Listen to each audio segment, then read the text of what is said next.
Hello friends, welcome to my YouTube channel the clear fact. दोस्तों, आज है 21 जुलाई 2021।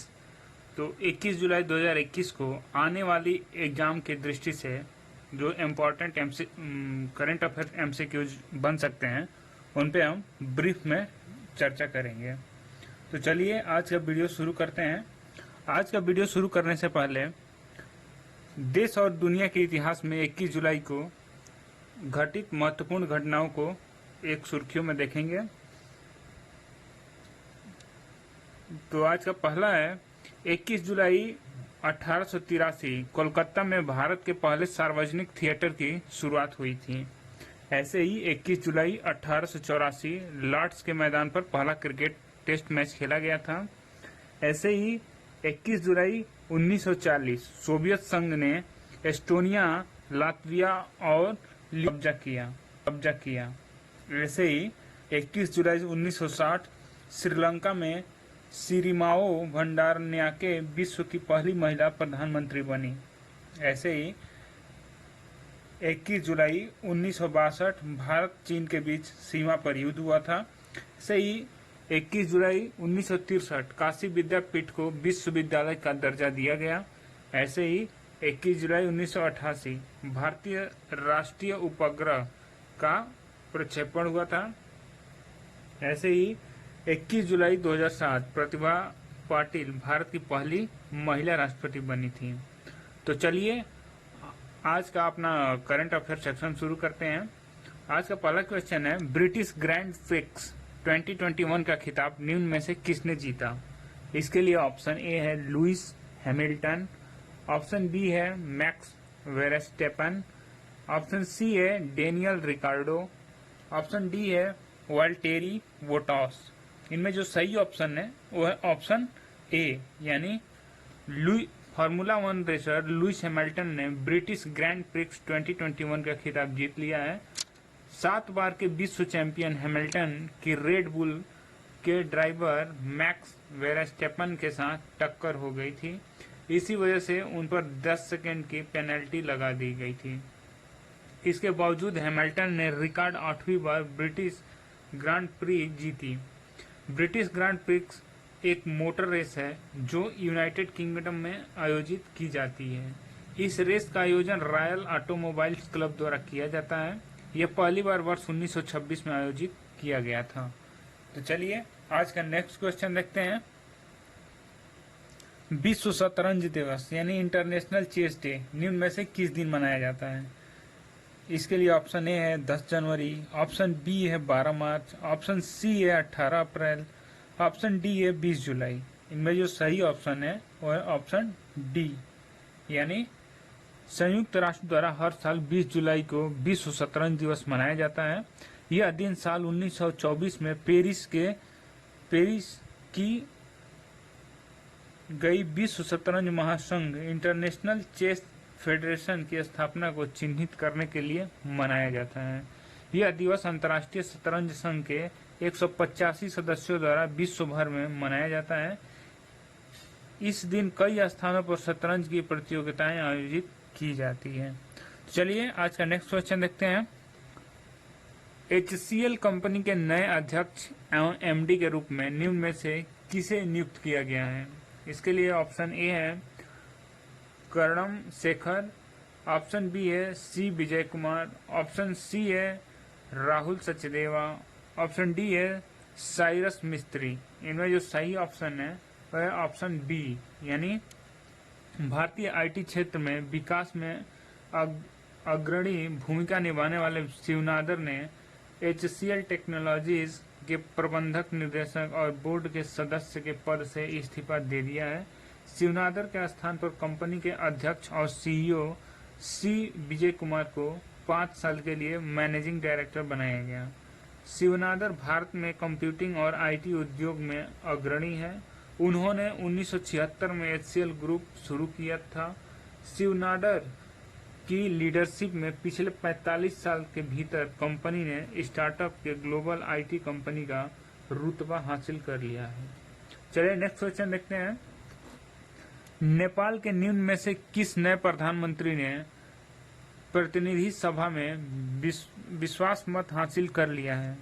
इसके लिए ऑप्शन ए है केपी ओली, ऑप्शन बी है पुष्पकमल दाहाल, ऑप्शन सी है शेर बहादुर देवबा, ऑप्शन डी है माधव कुमार नेपाल। इनमें जो सही ऑप्शन है वो है ऑप्शन सी, यानी नेपाल के नए प्रधानमंत्री शेर बहादुर देवबा के प्रतिनिधि सभा में विश्व सम्मत हासिल कर लिया है। नेपाल कांग्रेस के अध्यक्ष देवबा को 275 सदस्यों के सदन में 165 वोट मिले। विश्वास मत प्रस्ताव जीतने के लिए उन्हें 136 मतों की जरूरत थी। देवबा को सुप्रीम कोर्ट के निर्देश पर 12 जुलाई को संविधान के अनुच्छेद 76(5) के अनुसार देश का प्रधानमंत्री नियुक्त किया गया था। 13 जुलाई को देवबा ने 5वीं बार देश के प्रधानमंत्री पद की शपथ ली थी। चलिए आज का नेक्स्ट क्वेश्चन देखते हैं। किस राज्य सरकार ने अगर पेड़ों की व्यावसायिक खेती को बढ़ावा देने के लिए पहल शुरू की है? इसके लिए ऑप्शन ए है त्रिपुरा, ऑप्शन बी है मध्य प्रदेश, ऑप्शन सी है पंजाब तथा ऑप्शन डी है तमिलनाडु। इनमें जो सही ऑप्शन है वो है ऑप्शन ए, यानी त्रिपुरा सरकार ने अगर पेड़ों की व्यावसायिक खेती की बढ़ावा देने के लिए पहल शुरू की है। सरकार ने आने वाली 3 वर्षों में इस क्षेत्र में 2000 करोड़ रुपए का कारोबार हासिल करने का लक्ष्य रखा है। त्रिपुरा सरकार ने वर्ष 2021-2022 में 1500 किलोग्राम अगर तेल और 75,000 किलोग्राम अगर चिप्स निर्यात करने की योजना बनाए हैं। चलिए नेक्स्ट क्वेश्चन देखते हैं। किस देश की सरकार ने रैंसमवेयर हमलों के शिकार लोगों के लिए एक ऑनलाइन हब जारी किया है? इसके लिए ऑप्शन ए है नेपाल, ऑप्शन बी है पाकिस्तान, ऑप्शन सी है भारत, ऑप्शन डी है अमेरिका। इनमें जो सही ऑप्शन है वो है ऑप्शन डी, यानी अमेरिकी सरकार ने रैंसमवेयर हमलों के शिकार लोगों के लिए एक ऑनलाइन हब जारी किया है। ऑनलाइन हब कंपनियों और नगर पालिकाओं के लिए संसाधनों को ढूंढना और साइबर हैकर्स द्वारा लक्षित होने की स्थिति में सहायता प्राप्त करना आसान बना देगा। अमेरिकी सरकार ने विदेशी सरकारों द्वारा समर्थित या निर्देशित साइबर अपराधियों को ट्रैक करने के लिए उपयोगी टिप्स प्रदान करने वाले किसी भी व्यक्ति को $10 मिलियन तक का इनाम देने को भी घोषणा की है। चलिए नेक्स्ट क्वेश्चन देखते हैं। नेल्सन मंडेला दिवस निम्न में से किस दिन मनाया जाता है? इसके लिए ऑप्शन ए है 12 मार्च, ऑप्शन बी है 19 अगस्त, ऑप्शन सी है 18 जुलाई, ऑप्शन डी है 25 मई। इनमें जो सही ऑप्शन है ऑप्शन सी, यानी संयुक्त राष्ट्र द्वारा हर साल 18 जुलाई को नेल्सन मंडेला अंतर्राष्ट्रीय दिवस मनाया जाता है। यह दिन अंतर्राष्ट्रीय स्तर पर लोकतंत्र के लिए संघर्ष और दुनिया भर में शांति की संस्कृति को बढ़ावा देने में नेल्सन मंडेला की योगदान को सम्मानित करने के लिए मनाया जाता है। नेल्सन मंडेला दिवस सभी के लिए कार्यवाही करने और परिवर्तन को प्रेरित करने का अवसर है। चलिए नेक्स्ट देखते हैं। किस देश ने अपने चांगजियांग परमाणु ऊर्जा संयंत्र में आधिकारिक तौर पर दुनिया के पहले वाणिज्य मॉड्यूलर छोटे रिएक्टर लिंगलोंग-1 का निर्माण शुरू कर लिया है? इसके लिए ऑप्शन ए है जापान, ऑप्शन बी है चीन, ऑप्शन सी है रूस, ऑप्शन डी है इराक।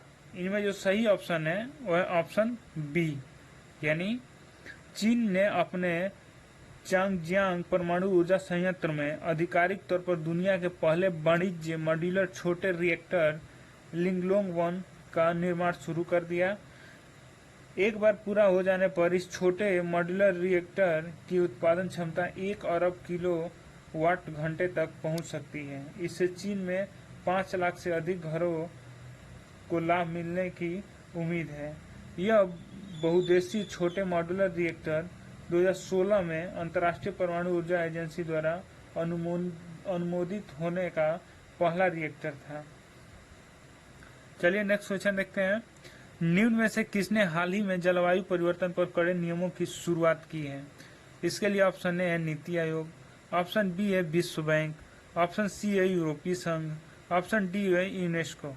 इनमें जो सही ऑप्शन है ऑप्शन सी, यानी यूरोपीय संघ के निर्माताओं के हाल ही में जलवायु परिवर्तन से निपटने के लिए अपनी सबसे महत्वाकांक्षी योजना का अनावरण करते हुए ग्रीन हाउस गैसों के उत्सर्जन में 55% की कटौती करने के लिए अपनी प्रतिबद्धता जताई और 14 जुलाई 2021 को नए कानून की शुरुआत की है, जिसमें विदेशी कंपनियों के प्रदूषण उत्सर्जन पर कर लगाने की एक विवादास्पद योजना भी शामिल है। चलिए आज का लास्ट क्वेश्चन देखते हैं। भारत के किस आईआईटी संस्थान ने हाल ही में कैंसर पैदा करने वाले उत्परिवर्तन का अध्ययन करने के लिए एक एआई यानी आर्टिफिशियल इंटेलिजेंस उपकरण का विकसित किया है? इसके लिए option A IIT Delhi, option B है आईआईटी पुणे, ऑप्शन सी है आईआईटी चेन्नई तथा ऑप्शन डी है आईआईटी मद्रास। इनमें जो सही ऑप्शन है वह है ऑप्शन डी, यानी आईआईटी मद्रास ने कार्यरत शोधकर्ताओं ने हाल ही में कैंसर पैदा करने वाले उत्परिवर्तन का अध्ययन करने के लिए एनबी ड्राइवर नाम का एक आर्टिफिशियल इंटेलिजेंस उपकरण विकसित किया है। आईआईटी मद्रास के शोधकर्ताओं ने इसे एक गणितीय मॉडल के आधार पर बनाया है। यह एनबी ड्राइवर एल्गोरिथम कोशिका में बदलाव को खोजेगा जो कैंसर का कारण बन सकता है। चलिए वीडियो का यहीं एंड करते हैं। Thanks for watching the video and wish you all the best for your all coming exam.